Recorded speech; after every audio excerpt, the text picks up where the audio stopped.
A NATO briefing room, West Germany, 1967.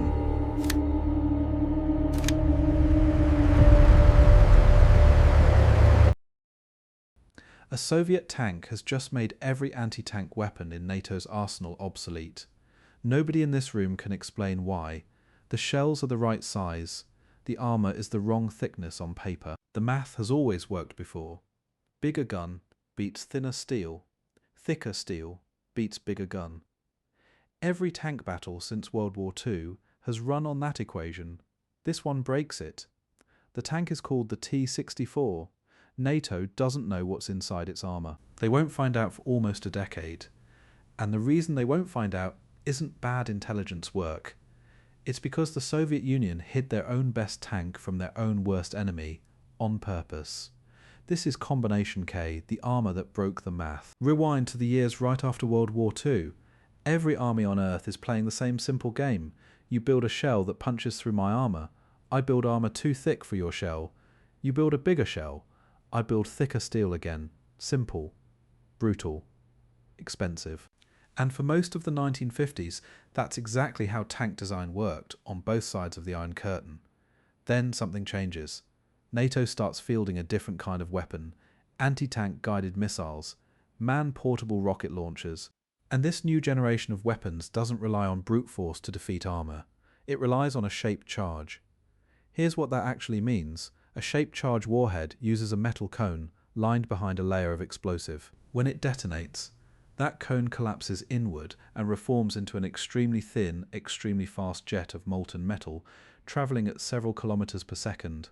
This jet doesn't punch through steel the way a solid shell does. It burns through it, the same way a needle passes through water. And critically, doubling the thickness of your armour barely slows it down. The jet just needs slightly more material to keep burning through. Against this weapon, the entire logic of tank armour since 1945 stops working. NATO knows this. Soviet military planners know this too. And Soviet engineers, working through the late 1950s, reach a conclusion that will take Western designers most of another decade to fully act on. You don't stop a molten jet by adding more of the same material. You stop it by making the jet fight through something that isn't steel at all. If you're finding this interesting, subscribing helps make sure you don't miss what happens next. Here's what engineers at the Kharkiv-Morozov Design Bureau actually built, and on paper it sounds almost too simple to be the answer to a problem this serious. 3 layers, steel on the outside, a middle layer of fiberglass reinforced plastic, sometimes combined with ceramic material. Steel again on the inside, a sandwich. That's the entire concept. But each of those 3 layers does something completely different to a molten jet trying to pass through it. The outer steel layer initiates the detonation early and begins disrupting the jet's shape before it can fully form. The middle layer is where the real trick happens. It has almost no structural strength in the traditional sense. It's lightweight, non-metallic, the kind of material that would do almost nothing against a solid bullet. But against a molten jet, that lack of rigid structure is exactly the point. The jet's energy scatters sideways as it tries to pass through, losing coherence, losing focus, breaking apart instead of staying concentrated into a single burning point. By the time whatever remains of that jet reaches the inner steel layer, there's very little penetrating power left to stop. The Soviets called this 3-layer system Combination K. It entered Soviet service on December 30th, 1966, fitted into a new tank, the T-64. And then the Soviet military made a decision that turns this from an engineering story into one of the stranger pieces of Cold War decision-making on either side of the conflict. They kept the tank away from the front line. Think about what that actually means. The T-64 could have been deployed directly to East Germany, to the group of Soviet forces stationed right on the border facing NATO. The single most survivable tank in the world pointed straight at the alliance it was specifically built to defeat. That's where you'd expect your best technology to go. That's the entire point of building it. Soviet command chose not to send it there. The reasoning was simple and in hindsight correct. One captured T-64. One curious NATO engineer with a cutting torch and a few weeks in a lab. That's all it would take to end the secret entirely. Composite armor only works as a strategic advantage for as long as the other side doesn't understand it. So the Soviet Union accepted a strange trade-off. keep their most advanced tank away from the one border where its survivability actually mattered most militarily, purely to buy a few more years of secrecy before the rest of the world caught up. For most of a decade, that trade paid off. NATO intelligence had photographs of the T-64. They had rough estimates of its armor thickness from what could be observed externally.